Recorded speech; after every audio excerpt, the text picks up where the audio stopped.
A juror in the Roger Jason Stone Republicans give Barr vote of confidence. Key juror questioned in Roger Stone case. Trump attacks Stone juror during hearing on motion for new trial. More trial is coming to the defense of the foreperson who has become the target of attacks from President Trump and his allies in the conservative media.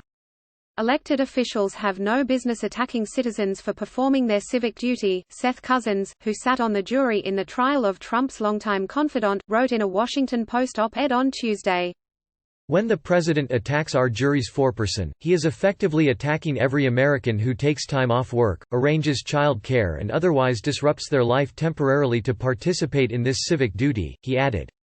His attacks denigrate both our service and the concept of equal justice under U.S. law. Stone was sentenced to 40 months in prison last week after being found guilty of witness tampering and lying to Congress about his efforts during the 2016 election. His case gained massive scrutiny as it neared its conclusion due in large part to the president's continued commentary. Trump vehemently criticized the initial sentencing recommendation for Stone and has alleged that the foreperson of the jury had a bias against him and Stone. Trump leveled the charge after the individual, Tamika Hart, defended the prosecution's initial sentencing recommendation in a Facebook post. The post spurred enhanced scrutiny of her past social media activity, which included comments about former special counsel Robert Mueller's investigation.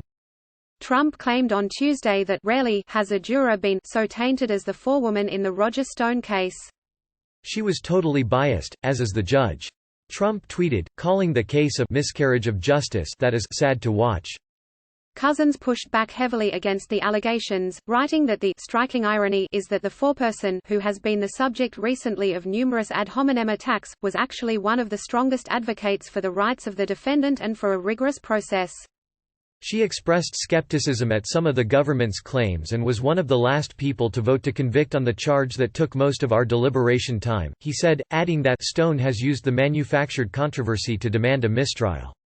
He went on to argue that there is no factual basis to say that the Stone jury was tainted and that the jury conducted itself in the manner that was expected of it. During a hearing on Tuesday on Stone's motion for a new trial over allegations of juror bias, Judge Amy Berman Jackson criticized Trump and others for their attacks against the foreperson of the jury. Her comments came just before Trump tweeted new accusations against the juror over alleged bias.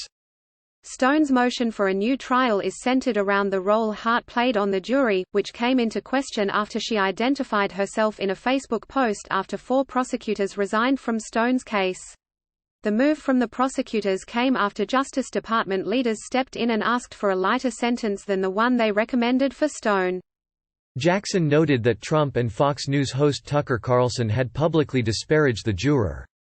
The Post previously noted that Hart's identity was known to both the prosecution and defense teams throughout pre-trial proceedings and that jurors answered a list of questions that were intended to discover possible bias before a trial. The constitutional standard for trials requires a panel of impartial, indifferent jurors, however does not demand that they be totally ignorant of the facts and issues involved.